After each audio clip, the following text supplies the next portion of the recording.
இன்னைக்கு நம்ம apple milk pudding செய்ய போறோம். அது இந்த ஸ்ட்ராபெரி ஃபிளேவர்ல செய்ய போறோங்க.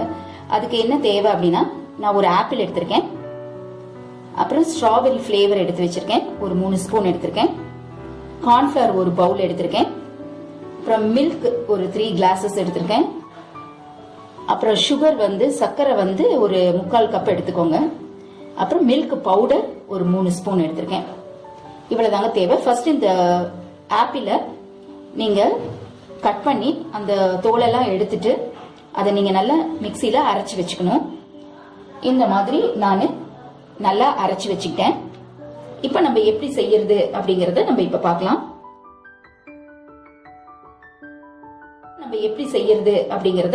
பார்க்கலாம். ஃபர்ஸ்ட் ஸ்டெப், ஒரு பாத்திரத்தை நீங்க ஸ்டவ்ல வச்சுட்டு நீங்க அதுல மில்க ஃபர்ஸ்ட் ஊத்திடுங்க. இப்ப நம்ம 3 கிளாஸஸ் ஆஃப் மில்க் வச்சிருக்கோம், அதை ஊத்திடுங்க. அடுத்த ஸ்டெப், நீங்க எடுத்து வச்சிருக்கிற இந்த ஆப்பிள் அரைச்சிருக்கோம் இல்லையா, அதை ஊத்திடுங்க. இதை ஊத்தினதுக்கு அப்புறமேலு சுகர், இப்ப அடுப்பை நான் பத்த வைக்கல, அப்படியே தான் எல்லாமே நான் போட்டுட்டு இருக்கேன். சுகரை எடுத்து இதுல போட்டுருங்க. அப்புறமா நம்ம எடுத்து வச்சிருக்கிற இந்த ஃபிளேவர், ஸ்ட்ராபெரி ஃபிளேவர், அதை எடுத்து நீங்க இதுல ஊத்திக்கோங்க.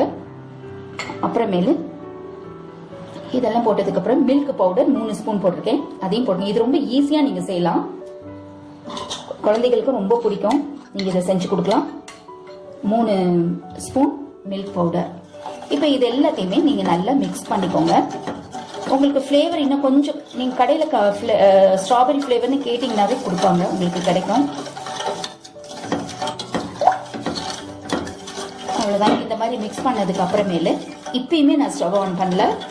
இப்ப நல்லா இதெல்லாம் மிக்ஸ் பண்றதுக்காக இதெல்லாம் கரையணும். அதுல இருக்கிற சர்க்கரை, மில்க் பவுடர் எல்லாமே இதுல நல்லா மிக்ஸ் ஆகணும். நம்ம போட்டிருக்கிற ஃப்ரூட், ஆப்பிள மிக்ஸ் பண்ணி போட்டது எல்லாமே நல்லா மிக்ஸ் ஆகணும். ஒரு 5 மினிட்ஸ் இதே மாதிரியே நீங்க மிக்ஸ் பண்ணிக்கிட்டே இருங்க. நீங்க என்ன ஃபிளேவர் வேணாலும் போட்டுக்கலாம். நீங்க ஆப்பிள் ஃபிளேவரே வாங்கி போடுறதுனா கூட போடலாம். என்கிட்ட இது இன்னைக்கு ஸ்ட்ராபெரி ஃபிளேவர் தான் இருந்தது, அதனால நான் இப்போ அதை வச்சு செய்கிறேன். இது நல்லா இருக்கும், ரொம்ப டேஸ்ட்டு உங்களுக்கு ரொம்ப நல்லா இருக்கும். இனி அடுத்தது, இப்போ இந்த கார்ன்ஃப்ளவரை நம்ம தண்ணி ஊற்றி நல்லா கரைச்சி வச்சுக்கலாம். ஏன்னா அப்படியே இந்த பவுடரை போட்டோம்னா கொஞ்சம் கட்டி ஆயிரும், அதுக்காக தான். நல்லா இந்த மாதிரி கரைச்சி வச்சுக்கோங்க. கொஞ்சம் தண்ணி ஊற்றினாலும் பரவாயில்ல, நல்லா தண்ணியாக கட்டி இல்லாமல் இப்படி கரைச்சிக்கோங்க. இந்த மாதிரி கரைச்சிட்டு நல்லா கரைஞ்சிருச்சு. இப்போ இந்த மாதிரி கரைஞ்சதை இதையும் அப்படியே எடுத்து நம்ம ஏற்கனவே ஆல்ரெடி மிக்ஸ் பண்ணி வச்சிருக்கிற இதுலேயே இதையும் அப்படியே ஊற்றிடலாம். அவ்வளோதான். இப்போ ஸ்டவ் ஆன் பண்ணிக்கணும். இப்போ ஸ்டவ் ஆன் பண்ணிடுங்க. ஆன் பண்ணிட்டு இதை நம்ம இப்போ கிளற ஆரம்பிக்கணும்.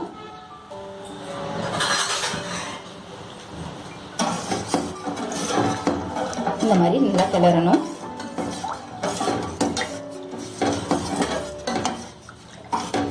இந்த மாதிரி கிளறும் போது அப்படியே கொஞ்சம் கொஞ்சமா அப்படியே கெட்டி ஆகிட்டே வரும்.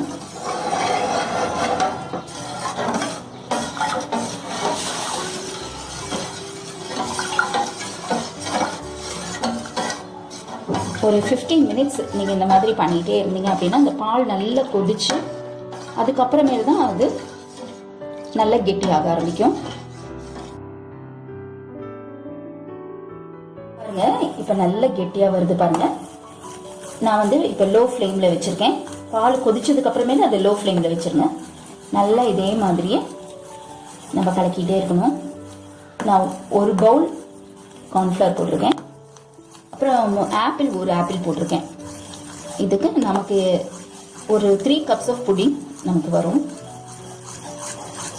பாருங்க, ஒரு 7 to 10 மினிட்ஸ் நீங்கள் இந்த மாதிரி நீங்கள் பண்ணிக்கிட்டே இருக்கணும். லோ ஃப்ளேமில் தான் வச்சு நீங்கள் இதை மிக்ஸ் பண்ணணும்.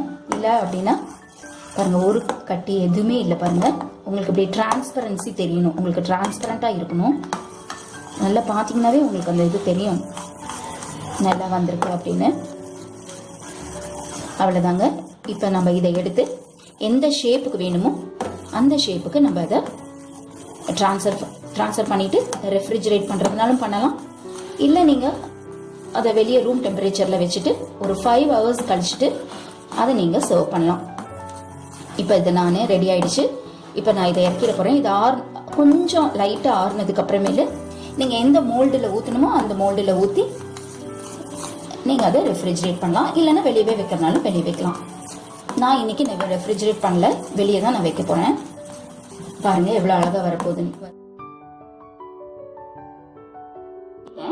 3 பவுலில் நான் வந்து டூட்டி ஃப்ரூட்டி போட்டிருக்கேன். நீங்கள் செரி போடுறதுனா கூட செரி போட்டுக்கலாம்.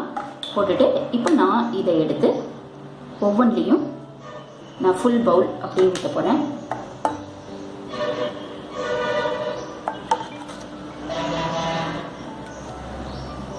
பாருங்க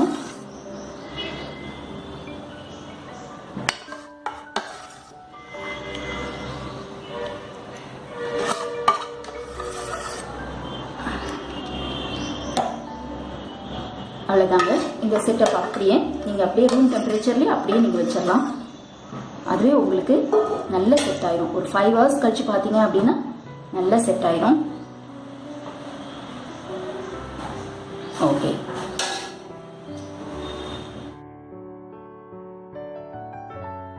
பாருங்க ஆப்பிள் புட்டிங் ரெடி ஆயிடுச்சு. அப்படியே எவ்வளோ அழகாக வருது பாருங்க. இங்கே பாருங்க ரொம்ப நல்லா வந்திருக்குது. எப்படி நம்ம போட்டிருந்த மோல்டில் ரொம்ப அழகாக வந்திருக்கு. இதை நம்ம அழகாக நம்ம டெக்கரேட் பண்ணிக்கலாம்.